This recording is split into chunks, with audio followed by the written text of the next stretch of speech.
Man, that was really a blast. It really was. And Big Ben played his head off, and obviously so did Justin Herbert. What did you take out of that Sunday night football game in person? Well, I mean, look, yeah, I agree with you on all those counts. I mean, give Ben a lot of credit. That was a Steelers team that's averaging 19 points a game and found themselves down 17 late in the ball game. For him to bring them back and get the lead, it was impressive what he was able to accomplish. But I thought Herbert, Rich, when he does what he did last night, which is use his legs and be decisive, that's a whole different element that you got to worry about as a defense. And that, to me, is kind of a game changer for this offense because Eckler, you know what he can do, running and receiving.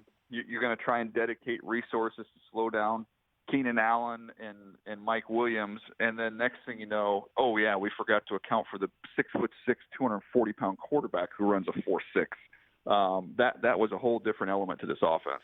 So why do we see that last night, and then in other games like against the Ravens this year, you just don't? Is he still just growing? Is he learning? Is it the offensive scheme? What is it that might give Chargers fans an idea that last night is the default as opposed to being a little up and down all year long? Well, I think it was a little bit of the plan last night. And talking to Brandon Staley after the game, he mentioned, with Pittsburgh being without Joe Hayden and Minka Fitzpatrick, he thought they would try and dedicate some extra resources to slow down Keenan and Mike. And so that was going to leave the middle of the field open because they're going to have nobody left for Justin. So I think it was a little bit game plan specific for him to be a little more aggressive with his legs. But there's been times, Baltimore's is a game I think a lot of people will point to where they just kind of weren't in rhythm.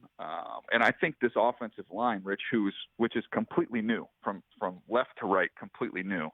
I think that Baltimore game, they got some run-through pressures, and they had some issues up front. I thought they've really, really come on. Slater's been awesome all year long. Really, that left side has been really good with Corey Linsley at center, Filer at left guard, and Slater. That right side, after Ode Abushi got hurt, you've got Schofield, who's filled in there, who keeps getting better and is playing a little bit better each week.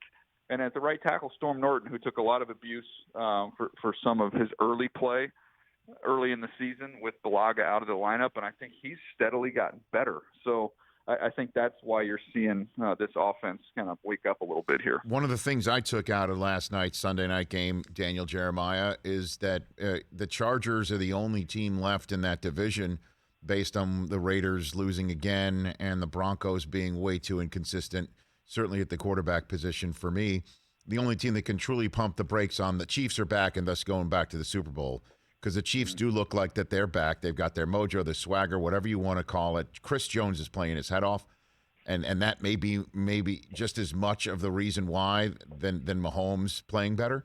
But the Chargers playing. This is headed towards a showdown, man. This is going to be Thursday night football late in the year when the Chiefs come to SoFi. Right, and the Chargers have already beaten them. They got in the back pocket the tiebreak right now. So that's the thing that I'm looking for is we're focused on what the Patriots are now doing and the Bills stepping all over themselves in the North. The Chargers are kind of that team that could truly win this conference as well if they play like they did last night. Daniel. Yeah, and I think this Charger team, and it's been this way for a few years, I think they're better when they're kind of in that hunter mode instead of being hunted. I think, if they beat the Chiefs early in the year, and I think everybody was kind of was all over them. And then they've lost 3 of their last 4 coming into that game last night. And I think they kind of became a little more of that hunter mentality, just really, really aggressive, attacking with what they were doing vertically down the field. They didn't get the 4th down deep in their own territory, which could have almost cost them the game. But I thought after a Minnesota Vikings game where they were punting on the other side of the 50, it just kind of seemed like they were out of their character a little bit. And they got back to being aggressive last night. And if they keep that, that was a game last night, Rich. They didn't have 3 defensive linemen.